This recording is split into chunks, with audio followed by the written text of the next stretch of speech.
My mom came into my bed as soon as I woke up, and I remember her being incredibly worried and saying things like, "Oh my gosh, oh my gosh, oh my gosh." When she departed, I wondered what you did. I was at a loss for what to do, so I simply lay there. I find it quite strange that your mother walks in on you when you're just 9 years old, room in the middle of the night since it's dark, and cries out, "Where's my baby? Where's my baby?" before bolting out of the room, leaving you to lie there helpless. He didn't need to get up and go check because he already knew. As critics would say, you weren't curious because you already knew. Precise nature of the event. Soundtrack. Tragically, JonBenet Ramsey's life was cut short at the tender age of 6. Tragedy befell her family in their Boulder, Colorado home on Christmas Eve, 1996. The Ramsey family was left with sorrow, bewilderment, and no happy memories, and the charges that would trail them for many years to come. Her family and the entire world have been tormented by this case for nearly 30 years. The narrative has been kept alive by news sources, documentaries, and an infinite supply of theories. What happened to us? The question that kept popping up. Burke Ramsey, JonBenet's older brother, has begun to air his side of the tale after nearly 3 decades of quiet. Who could have done something so unthinkable to a little girl? He asks. Both the intensity and the personal depth of his comments are palpable. That has kept us in the dark for a long time, revealing the human cost of living. My mother's frantic, "Oh my gosh, oh my gosh, oh my gosh," speech after frantic exclamation as she rushed out of my room is the first thing that comes to mind. I simply lay there, unsure of what to do. Other options. For some reason, the idea that your mother enters your room in the middle of the night, while it's apparently still dark outside, yells out, "Where's my baby? Where's my baby?" and then bolts out of the room while you lay there in silence strikes me as completely strange. The critics would argue, you weren't curious because you already knew. He was already aware of what had happened, therefore there was no need for him to get up and discover it. Burke was just 9 years old when the incident occurred. A young boy who had never been anywhere before found himself at the scene of one of the country's most notorious mysteries. The media immediately focused on the family as detectives sought answers. Burke was more than simply a brother hurting. The public began to view him as someone who might be implicated. Envision yourself as a youngster who is already grieving the death of your younger sister. When you awaken one morning to see your likeness splashed across news outlets, there have been rumblings that you might have been involved. According to Burke, this was a terrifying and overpowering time. Plus, it's quite predictable. He was dealing with more than just the pain of loss. The suspicions of an entire nation rested on his shoulders as well. When Burke made up his mind to address the public many years later, the funeral of JonBenet was among the most moving memories he recounted. He recalls being round by mourners as he tried to comprehend the true meaning of death. He was compelled to face something that most children don't even completely comprehend at the little age of 9. Burke claimed that realization hit him at that moment. He may expect his sister's return.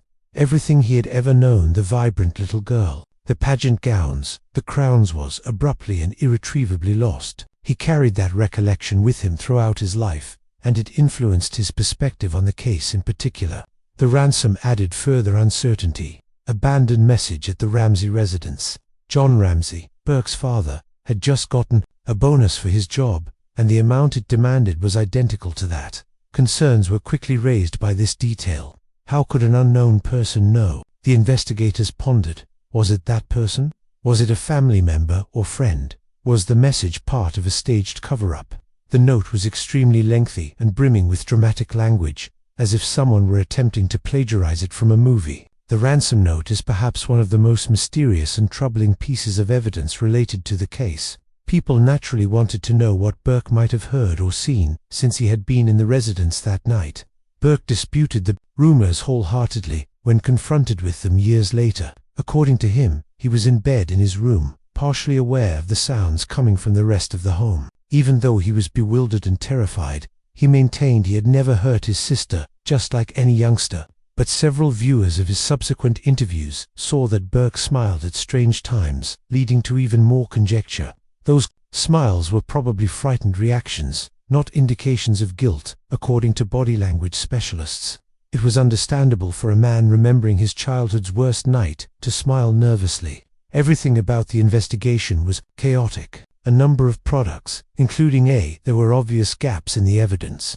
Despite the presence of a broken paintbrush and a flashlight that may have been connected to the crime, since there were no outward indications of a break-in, the family became the primary target of the investigation. To make matters worse, detectives tampered with vital parts to prove there were some tainted things and some that were just thrown away. Because of these blunders, less and less material had to be retested as technology progressed. Because there was a lack of concrete proof, these mistakes were catastrophic for the Ramsey family. They were still shrouded in suspicion. Burke has also discussed his experiences of growing up in a veil of uncertainty. Particularly vivid in his memory was the time he saw the headline at the supermarket, which accused his father of the murder of JonBenet. He sobbed as a little boy, because he didn't know why total strangers thought his family was, "I am guilty." The Ramsey family, John and Patty, did their best to keep him safe. They wished Burke a normal life, despite the fact that their own lives had become anything but ordinary. The media frenzy, however, permanently scarred them. No matter how hard they tried, Burke, after being silent for a while, managed to carve out a life for himself away from the limelight. In an effort to avoid the limelight, he pursued a profession as a software developer. He remained silent on JonBenet's case for quite some time. However, he came to the realization that he needed to tell Dr. Phil the truth during an interview. A lot of people paid attention to that interview. Everyone was watching his every move, word, and expression. There were others who thought what the Ramsey family went through was illuminated by his story. Some people were still doubtful, thinking the family was hiding something. Even though it has been almost 30 years, the case of JonBenet is still formally open. Police in Boulder, they have not given up. The department has informed the public. Researchers are keeping their fingers crossed that the vast improvements in DNA testing since the 1990s will allow them to positively identify the male DNA found on JonBenet's clothing. However, the riddle is still unanswered at this time. Who broke into the Ramsey home? A total stranger, perhaps? Did the family know this person? Alternatively, was it an inside job, as some people are still adamant about? The speculation will continue indefinitely until clear solutions are provided. The main point that Burke's narrative drives home is that the tragic human aspect. There was a broken family behind all the speculation, media coverage, and never-ending arguments. Tragically, a young girl's life was cut short well before it could have begun. Parents bore the heavy burden of public shame and loss while their brother endured unwarranted suspicions throughout his childhood. Judgment. There is more to the case of JonBenet Ramsey than meets the eye. A family can be shattered in an instant, and lives can be altered irrevocably, as this story serves as a stark reminder. As Burke explains his point of view, it becomes evident that the aftermath of a misunderstanding can be just as devastating as the original hurt. Extremely genuine, the JonBenet Ramsey case is associated with more than only tragedy. A tale that has lingered for almost 30 years is still fresh in their minds. The recent statements made by Burke Ramsey and the emotional remarks made by his father, John, had reignited discussions and prompted additional inquiries. Is it possible that we are closer than ever to the truth? The anguish remains with John Ramsey forever. Just try to put yourself in the shoes of a father who has to deal with the fact that the killer of his daughter is likely still at large and leading a relatively normal life. All the while your own family was killed, endured a climate of distrust, an accusation for a long time. For the last 28 years, that has been John's reality. He feels deeply that the perpetrator might still be at large if the police had done their jobs correctly from the start. Instead, the focus of the investigators shifted to for him, his wife Patty, and their small son Burke as well. The intended justice tenders instead treated them like criminals, rather than defending them. John frequently says that he couldn't wake up from that nightmare that was those early years. Dealing with the death of a child is intolerable in and of itself, but to be named as the monster accountable is to inflict an even worse trauma.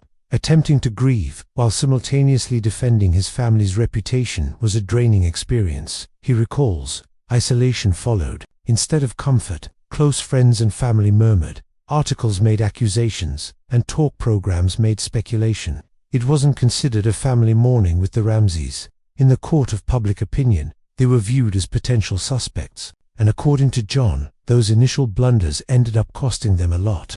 The investigation team shifted their attention from potentially implicated parties, mishandling of evidence, failure to pursue leads and clues made it tougher to fix the problems. As time passed, police officers went on the defensive. Rather than stating, "We were mistaken," the authorities refused to acknowledge that they might have overlooked the true murderer, opting instead to protect their own reputations and begin the investigation over. This obstinacy has been a major roadblock to justice for John.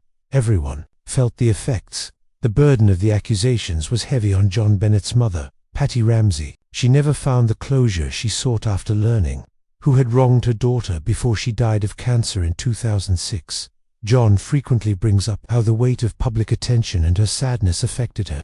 The death of a child is an unbearable tragedy. To carry the weight of blame for that tragedy with you forever, it's unbearable for the majority of individuals. John is still astounded by the fact that numerous individuals involved in the initial botched probe are as connected to the case until now.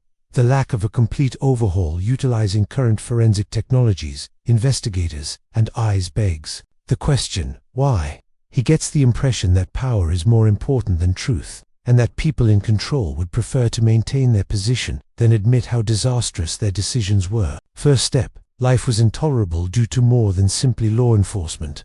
Many people's impressions of the Ramseys were shaped by the media. The rumors started flying like wildfire from the very beginning. Various news organizations, tabloids, and talk shows transformed the story into a spectacular display. Unfair judgments about JonBenet's parents were made by some who couldn't look past his pageant images.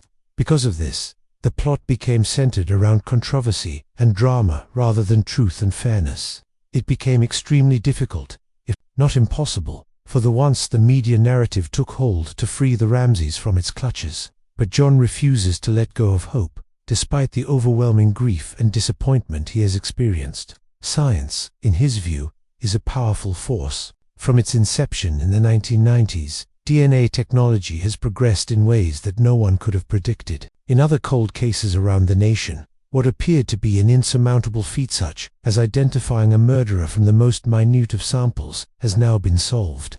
John firmly believes that all of JonBenet's evidence may be made available to modern professionals in order to find solutions. John sees this as not regarding retaliation. The point is not to penalize someone arbitrarily. This matters of fairness. This is all about holding the killer accountable so that they can never harm another kid and honoring the truth about JonBenet's brief existence. He wants other families to not have to go through what his family went through. Furthermore, it is about concluding a chapter that has lingered open for an excessive amount of time. Even now, people all over the globe are curious about the case. John will be remembered by all. Bennett, the blonde-haired crown-wearing 6-year-old with a beaming smile that would make her 35 years old if she were here now. Rather, she will always be known as the little child whose life was tragically taken on Christmas night in 1996. The scene of her lifeless body being unearthed in the family home's basement is a shocking development that rocked the United States. Both the Ramseys and the millions of others who have followed the story for the past 3 decades find it frustrating that the mystery has not been solved. What happened that morning is still weighing heavily on my mind. Ramsey, Patty J. discovered a ransom demand of precisely $18,000, an unusually precise amount that corresponded to his recent work bonus, and promptly dialed 911. Despite the note's assurances of JonBenet's safe return, a much darker reality emerged. The house was inundated with friends, neighbors, and cops within hours. However, the crime scene was not adequately secured. The evidence was handled carelessly, damaged, and stepped on. Following a detective's advice, John himself searched the basement and discovered his daughter's lifeless body, marking the most tragic event of his life. From what had begun as a glimmer of optimism, sank into the darkest pit of sorrow. In an instant, John did not receive consolation but rather blame. The evidence pointed to an intruder, but the focus shifted to him and Patty. The media's obsession with the story further strengthened this narrative, leading many to believe that the parents were concealing something. They were tormented by this plot for a long time. The public's mistrust persisted even after DNA evidence exonerated John and Patty in 2008. There have, however, been glimpses of optimism. This year, 2018 breakthroughs in DNA analysis aided in the apprehension of perpetrators in various lengthy, cold case investigations. As a result, Jay's resolve was rekindled. Prominent genetic genealogy expert C.S. Moore is among the experts who have stated that, given full access to the case files, they may be able to identify JonBenet's murderer. John as in A was pushing for the government to approve the use of these innovative approaches. He has even requested assistance from the governor of Colorado. He is aware that a lot of time has gone by, but that science is now advanced enough to make a difference. John Ramsey sees it as involving more than simply his own closure. It's about paying tribute to Patty, standing by Burke, and finally bringing JonBenet the justice she deserves. Still, he refuses to give up, even if it has been nearly 30 years. Archives of the late Detective Lou Schmitz, who had a firm faith in the intrusion hypothesis, which suggests that there may be uncharted territory to discover, keeps people hopeful. Waiting for 28 years is quite lengthy, and yet, John shows no signs of backing down. It doesn't matter how much time has gone, he will not rest until he finds the culprit. And as technology and knowledge are improving, and as with more and more individuals demanding new perspectives on the matter, hope is rising that solutions could be within reach. It is far from finished for JonBenet Ramsey's pursuit of justice. Certainly not for John, Burke, and everyone else who will never forget the happy 6-year-old girl. No parent ever gets over the pain of losing a child. John Ramsey's daughter JonBenet's death was more than a sorrow for him. His entire world was rocked by that crushing heartbreak. At just 6 years old, she brimmed with vitality, enthusiasm, and wishes that would never be granted the opportunity to be fulfilled. However, John's tale of sorrow was far from over. JonBenet's wife Patty died of cancer many years after he was murdered. He suffered 2 tragic losses that no one could possibly fathom. The world turned its backs on John and his family, instead of offering them comfort and support. A microscope was used to examine them. The police treated John and Patty like criminals. Rather than bereaved parents, there was a media frenzy. Page 1 headlines were used by tabloids. Furthermore, the press would not let John be, even after he attempted to restore his life through a second marriage. As a result of reporters' obsession with detail, the family remained in the news for all the wrong reasons. The loss of his wife and daughter seemed to be enough torment for John. The burden of public distrust, however, made matters worse. However, John maintained his optimism throughout. His lifelong goal has always been to learn the truth regarding who murdered JonBenet in reality. Numerous times, he has voiced his disapproval of the way the Boulder Police Department handled the matter, particularly during those initial crucial days. Unprotected evidence was found. None of the leads were pursued. Plus, rather than maintaining a flexible perspective, the investigators focused on the Ramsey household and declined to search elsewhere. Nevertheless, not everyone were in agreement with such strategy. Retired police officer Lou Schmidt was one such individual. From the beginning, Lou disagreed with the Boulder police and thought the Ramsey family was innocent of any involvement in JonBenet's killing. He was well respected. He had figured out innumerable complex instances, and his techniques frequently revealed information that others had overlooked. He noticed something that led him in a completely different way when he examined the data. Telltale indications of a burglar. JonBenet's murder, he thought, had taken place that night in the Ramsey residence. Lou used a methodical, thorough, and rational approach. Despite his stellar track record, he encountered resistance. Nobody from the local police department was open to hearing his theories. They had no interest in removing the emphasis from the Ramsey household. As a result, after just 1 year of participating in the official probe, Lou decided to step aside. However, he persisted. After Lou left the team, he continued to contribute to the investigation. He compiled a list of potential suspects, followed up on leads that the police had disregarded, and solicited tips from the general public. What we have here wasn't merely a list of names. Lou meticulously compiled a list of people he thought ought to have been subject to more thorough investigations. As unfortunate as it is, Lou died in 2010. However, he ensured that his efforts would continue after his death. Cindy, his daughter, received his list of possible culprits and his whole investigation report. After her father's death, Cindy continued his work. Her efforts to keep the lawsuit afloat have been extraordinary. Staying alive, gathering DNA samples from possible suspects, has been one of her primary objectives. Due to developments in forensic science, DNA is now among the most effective resources for resolving unsolved crimes. Investigative breakthroughs are shedding light on long-lost mysteries, because of contemporary approaches to testing. Cindy is hoping that the truth will be exposed by matching the DNA samples she is collecting with the evidence found in JonBenet's case. John feels the same way. In his opinion, DNA may hold the key to identifying someone's name who murdered his daughter. However, there is a significant obstacle: easy access. The DNA evidence from the case is still under the possession of the Boulder police. Furthermore, John is concerned that the lawsuit will never be resolved. His sense is that honor and dignity are obstructing the administration of justice. John frequently becomes emotional when discussing JonBenet in modern times. It hurts just as much now as it did over 30 years ago. He hopes that may relive that fateful evening. He longs for the day when he can shield her from danger. He has gone so far as to say that he would apologize to his daughter if he could talk to her right this second for failing to protect her. One thing, though, does bring him some solace. JonBenet was aware that she was deeply cherished. Their shared laughter, smiles, and memories prove that. John, Cindy, and everyone else who has followed this tale aren't merely interested in finding a criminal. JonBenet deserves justice, and that is the crux of the matter. It's about giving her tale more than just a headline. It needs to be prompting us to remember the significance of truth and the value of perseverance.